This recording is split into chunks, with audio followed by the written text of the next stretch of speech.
Teela Jackson has successfully partnered with organizations to identify, attract, and acquire key talent for the past 12 years. She is currently Vice President, Talent Delivery at Talent Connections, an Atlanta-based recruitment solutions firm. Since joining Talent Connections in 2005, Teela has been instrumental in the growth and success of the firm.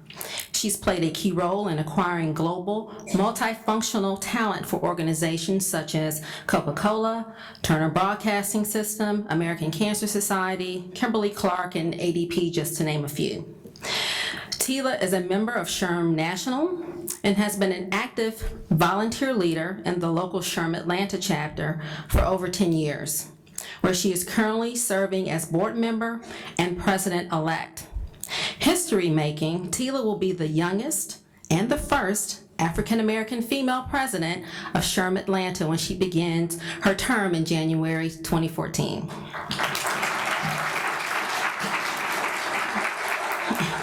I'm not done yet.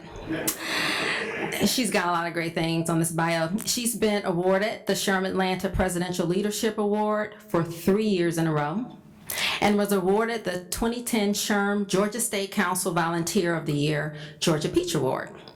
She is also the founder of SHRM Atlanta's Young Professionals Community. Teela is an avid and active volunteer in the Atlanta community and has been featured in the Atlanta Journal-Constitution and on WXIA TV 11 Alive News, and frequently speaks at professional association meetings and conferences across the United States. Now, this just in and hot off the press, Teela was awarded the prestigious Atlanta Business Chronicle Top 40 Under 40 Award just last week.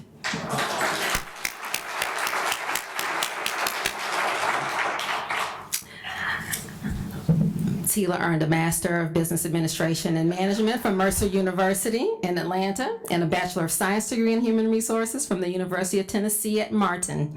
Please join me in welcoming our dynamic speaker for the evening, Ms. Teela Jackson. Well, good evening, everybody. Thank you so much for having me this afternoon. I was just thinking tonight I've come full circle tonight and seeing Tim, and Tim was one of the first people. He met me when I would call it a baby in HR. I mean, I still think of myself as a baby, but he was one of the first people I met when I moved to Atlanta, and he was coming through our firm, another firm that I was working for at that time, to work on a big strategic project for Coca-Cola.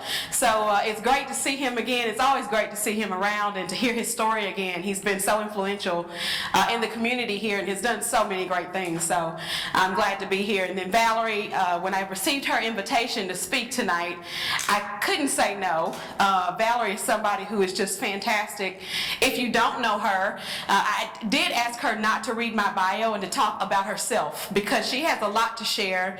And if you don't know her in this chapter and you're a member, you should get to know her. She's fantastic. And as she said, I met her, how long ago was it, Valerie? 3 years ago now. Okay, 3 years ago. Gosh, time flies. But I met with Valerie 3 years ago to talk about a head of HR role at Portman Holdings, and she's still there and thriving, so that's good to know. It's great to know. So I have slides here, but I'm very well known to talk off the slides, right, to go off a little bit because I get really passionate and into what I'm talking about. The one thing I wanted to mention is, clearly I'm a Gen Xer. I think you can stand here and look at me and tell I'm a Gen Xer, right? So I started in this HR process and in this HR profession at a time when we were at what I would call a cusp. So when Gen Xers joined HR was at the cusp of going from personnel management to HR, right, to human resources. Not yet quite strategic HR, but from personnel management to HR. And I'm really appreciative and thankful that that was the timing in which I joined HR because it gave me totally new perspective as I was thinking about coming here to speak to you tonight.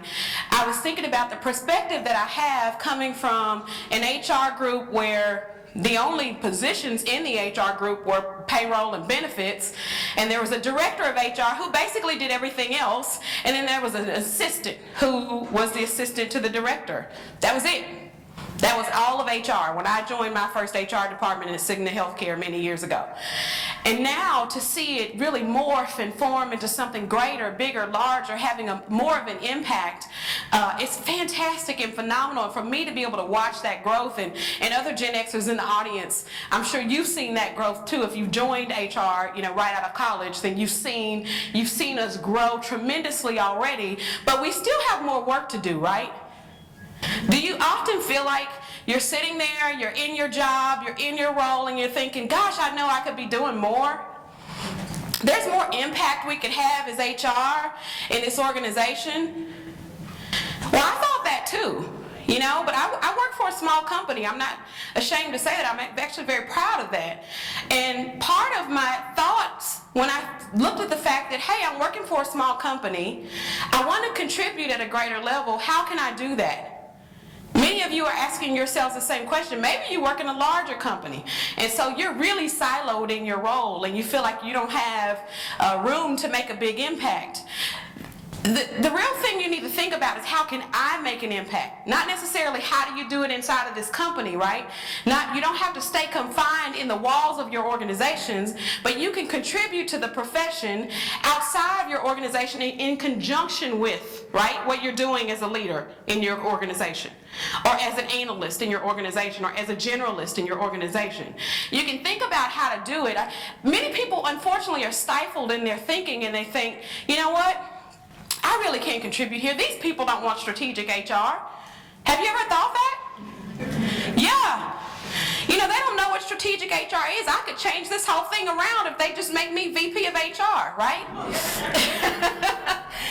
Well, sometimes that can't happen because that's a process, but you can still do things like Kyla. I see her out in Sherman, Atlanta. She volunteers here within AAA HR. She's making an impact through her work outside of her organization, right? So you can do that. There's a way to do it and not do it in the confines of your building if they let you out periodically. That's another caveat. So I talked a little bit about the evolution of HR from basic personnel management to now strategic HR. We fully developed into strategic HR. Would y'all agree with that? Yes, okay. We're moving, though, to talent management. A couple of weeks, maybe it was a few weeks ago, I lose track of time because I move around so much.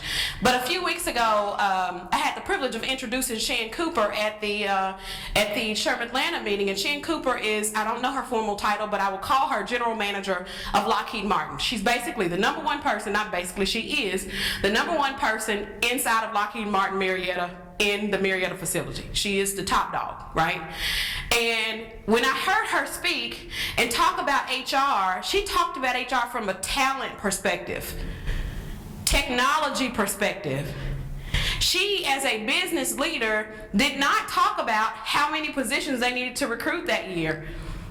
She talked about the skill set that the organization needs to have for the future. That's what's on her mind. If we go out and we get this business, A, B, C, D, E, and F, that we've put bids in for, wow, what type of talent are we going to need to fulfill those needs, right? And then the back end of that is, how is HR going to support that talent need, right? So that's strategic HR. That's strategy, period. I wish that there was some way that we could do away with the term strategic HR, or strategic finance, or strategic marketing, and come up with the term just strategy altogether. Because strategy encompasses the whole thing. So we've moved now to talent management, and I like to go over the history just so that we can kind of know where we came from and where we're going. Some of the challenges, and I've talked a little bit about this already, but some of the challenges that we have are our own fault. Have you stopped to think about that? Some of the challenges that we have as HR professionals, whether an individual contributor or a leader, are our own fault. Why? Because we view ourselves as very administrative and very tactical. We view ourselves as shuffling papers all day, and then at the end of the day you look up and you say, what contribution have I had to the company today? And you can't even quantify it. Because you feel like you've just been entering people into a system. Let's face it, people that work in the organizations like Georgia Power, any organization, they think HR is there to bring people into the company to do their paperwork and get them signed up for benefits and payroll, and then you see them again on the way out. That's what they think. Let's face it. They don't know that we do all of these things in between for the employee life cycle, right? Because we're most visible when they join and then when they leave, right? We have a party even for them when they leave on the way out the door. We actually coordinate a party for them. Do you understand though that some of the challenges we have are that we view ourselves as very administrative, and we always talk about, I hear HR professionals talking about, well, I wish I could do this, or I wish I could do that, but if I didn't have so many people to put in the system, or so many paperwork to do, or so many people to add in for benefits, or if we weren't in the middle of open enrollment, or if we weren't in the middle of performance management, and I had to fill out all these forms and make sure all these managers get all their numbers in the system for their competencies and they're waiting and they understand this stuff, then we could get so much more done. That's what I hear all the time.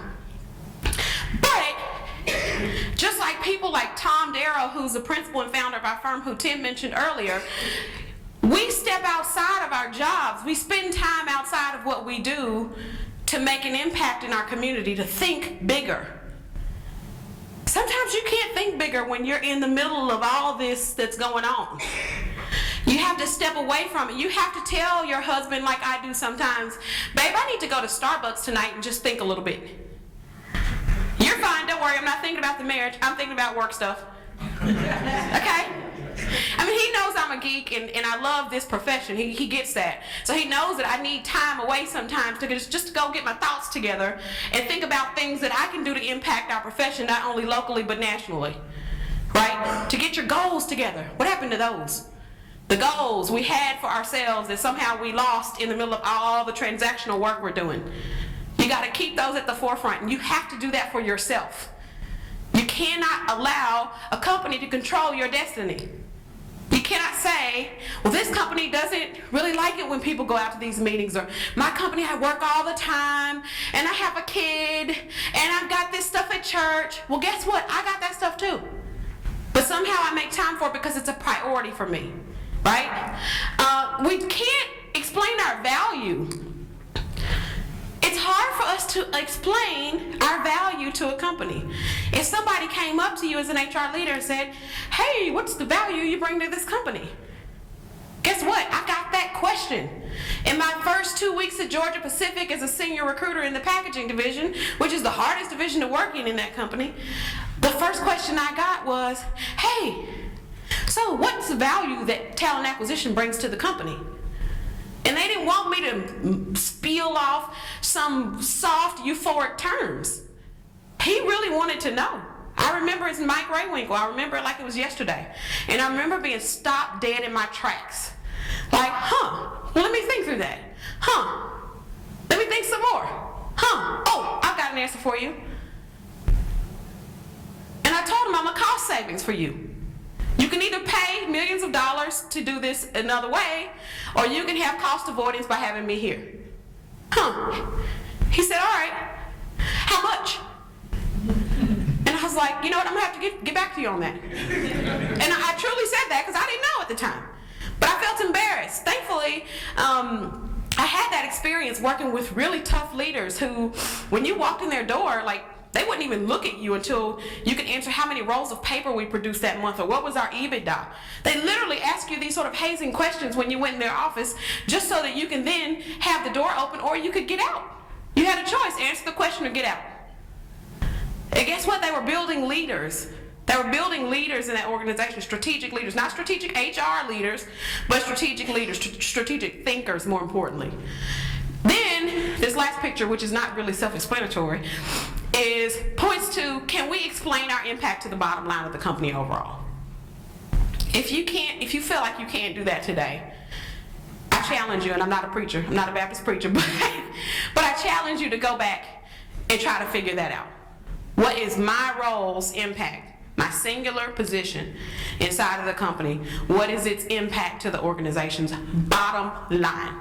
Not HR, the bottom line of the company. So what will it do, what will it take to rise up? Yeah, that's my topic title, Rise Up HR. My hope is that it inspires our Falcons to win a game. Oops, I did something. I'm gonna go back over here. I love the Falcons. And when I was thinking, when Valerie emailed me and said, hey, please send me your topic, I was sitting in the middle of this thought of, wow, I wish my Falcons would win a game. I don't really care about the other teams, by the way. I don't care about any of the other teams. I just care that the Falcons win. I feel really sad for them right now, and I don't care about the other teams that are out there. I'm a diehard fan. I won't change. I'm not going to change. Atlanta's been a great city for me, and it is my duty to be a hardcore Atlanta Falcons fan, right? And I just want them to win. So my hope is that it's Sunday, y'all. If the Falcons win, then y'all can call me and say thank you.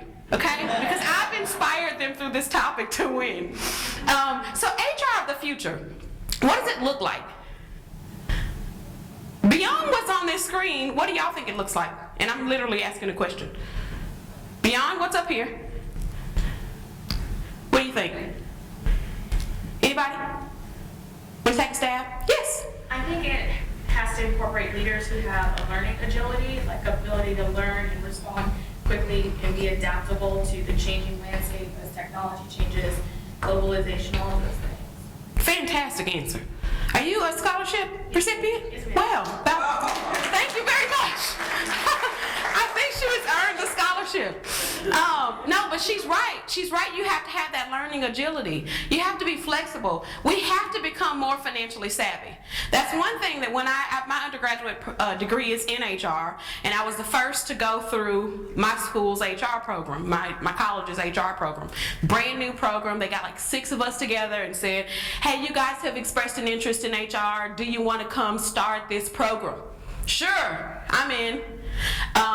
And so part of my learnings, though, the only financial learnings I had were outside of my HR classes. I haven't been back to college for undergraduate school, so I don't know if that's changed. I hope it has. Can anybody tell me, has it changed? Okay, good. Because back then we were just focused on the people aspect, which is good. We're working on the people, the transactional aspect of it, but we didn't focus on the financial piece, so I really have had to pick that up myself. We need to be more technically savvy. Now, if we all put our laptops away tomorrow, what will we be able to get done? It's time to party, right? Because we couldn't do anything else. We'd have to like put out a spread in our office. Maybe we go work on the employee files. But now in 2013, those are in a building that are in Iowa somewhere. They're not even in your office anymore, right? So we couldn't even do that. The point of that is, with all of these HR systems, I just came back from the HR Technology Conference in Las Vegas, and it's a room full of systems. Literally, any system that you want to do anything inside of HR is at that conference. And what they really were showing us is, wow, technology has basically taken over our jobs. Some people are of the thought process that technology will take over everything HR does. Have y'all heard that before? There is like some cynics out there that are saying, oh, HR won't even be needed in 10 more years because computers will be doing their whole job. Well, I beg to differ with that, and I would explain why if I had more time. But technology is a piece of our job. It's a part of what we do every day, and we have got to become more technically savvy. More importantly, we need to be able to make decisions based on data. Right now we're making decisions, or for the past 10 years, we've been making decisions on how we feel it might impact the company, and this would be a good idea for the company because it will help leaders grow, and if leaders grow, then we have more talented leaders, and then we're at the top of our game when we look at the competition that we're in competition with, when we look at the companies we're in competition with, right? Now we're going to data-driven decision making. It's not fun, it's not exciting, but it's something that we have to do. We've got to move to making decisions based on data. We have the data, by the way. We've got a bunch of people in systems, right? And you can extract data from those systems. There's a gal who's over at Turner who shall remain nameless, but she's a whiz at it. She can layer data. She can layer information. At one point, I was really deficient in this area, and so I called 2 of my closest friends that are both what I call data queens, the one at Turner and then another person, and I said, hey, help me understand this. Help me understand how I know how to pull this data out of the system, but then what? If you have a friend that's technically savvy from a data perspective, please call them if you don't understand it. Just ask. Instead of just walking around hoping no one ever asks you for this data. Woo! Hope but no one ever asked me for this workforce data. because I sure wouldn't know how to pull it. And please don't ask me to make it complex, because I surely don't know how to layer it and then get the answers, right? Ask now, because that will be the future of HR. The other piece is talent management, which I've already talked about.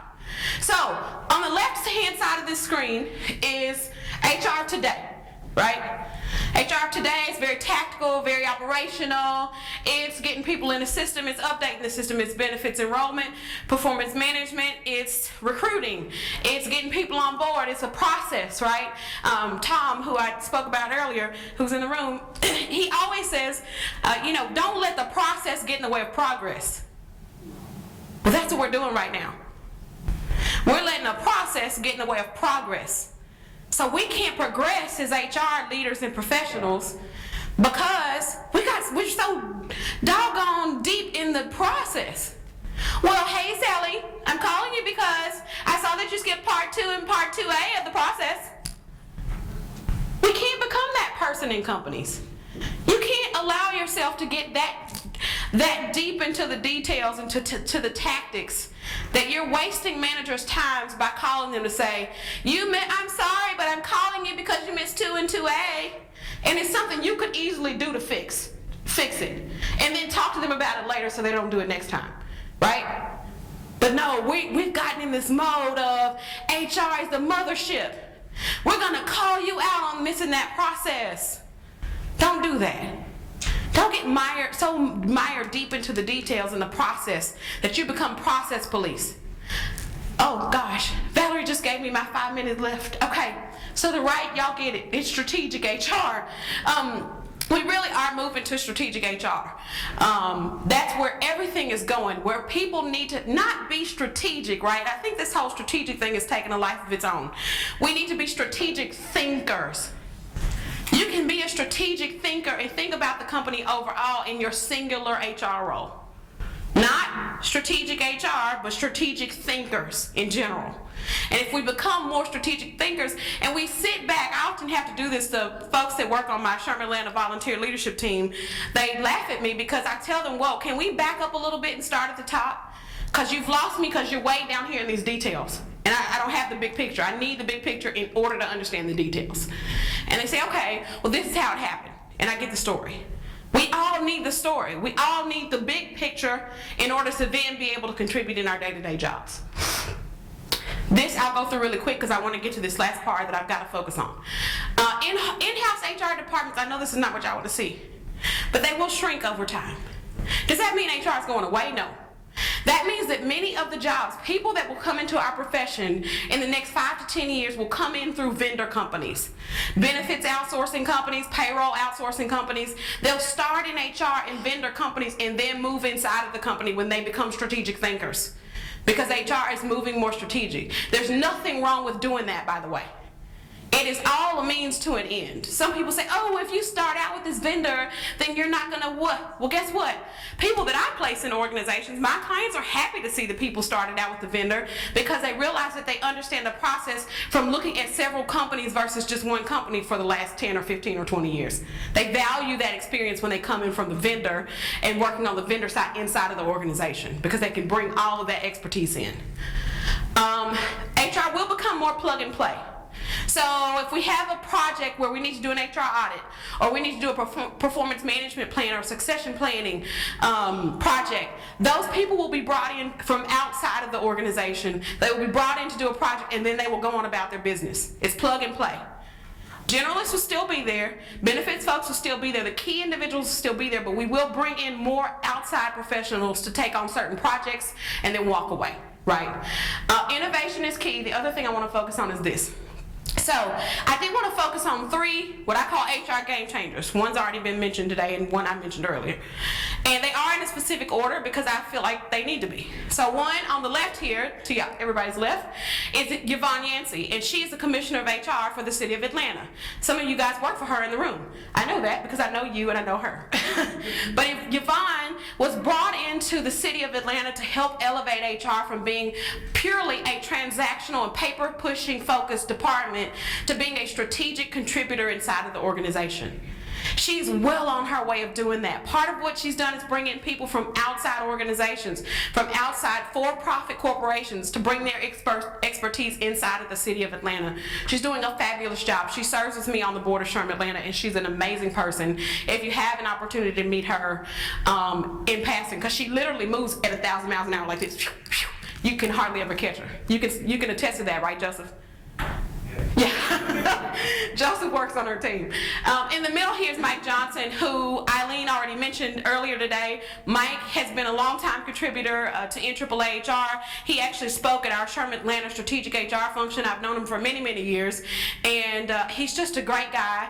And he happens to be head of HR for just under 400,000 employees.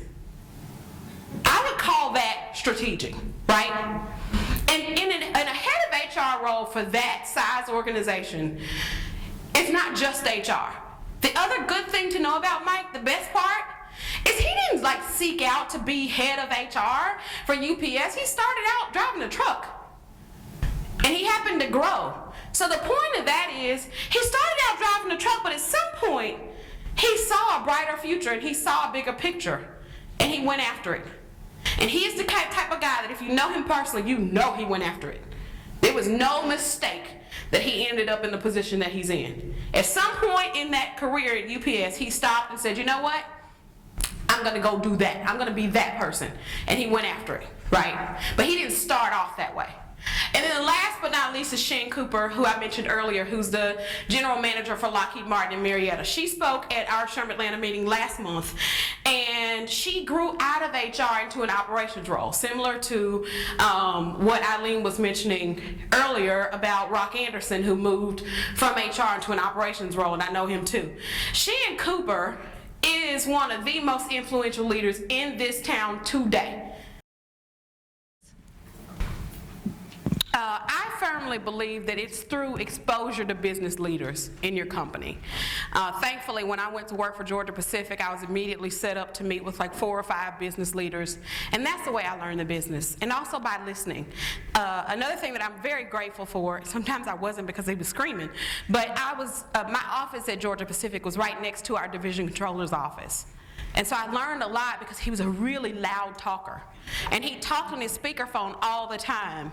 But I can't tell you how much I learned about our business just by listening to Alex scream in the other office, whether he was screaming at his wife about his Harley or screaming about the business of Georgia Pacific. So I would absolutely say you've got to reach out to those business leaders. Ask somebody, who can I reach out to? Reach out to those folks and just listen. Whenever you call someone and you say, you know what, I just want to learn more about this business, if it's truly the right person they've pointed you to, they'll sit there and they'll do all the talking. And if you just listen. The other thing is, please bring a notepad. Don't waste anybody's time and show up without a notepad. It's the worst thing you can do. I see people do it all the time. Hey, Teela, hey, I want to meet with you and talk to you about da-da-da. And they don't bring one sheet of paper. Well, guess how much information I'm going to give you? Not a whole lot.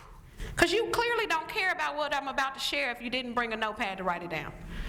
At least your iPad and type it down. I don't care what form of jotting you have. I do want to thank, before I step down, I want to thank Valerie for inviting me to speak. Valerie, as I said, is a ray of sunshine in this industry and somebody who is an HR leader currently. Many of those that are millennials or Gen Xers who have come into this industry as we know it as HR don't value people like Valerie and like Geraldine and like Eileen who have all this expertise. Tap those folks and ask them real questions. Don't just call them and say, hey, and try to be fancy and be something you're not. Just get humble and go in and say, you know what? Tell me about how you grew in HR. Tell me your story. People are always willing to share your story if you're genuine, right? Even Geraldine. Great.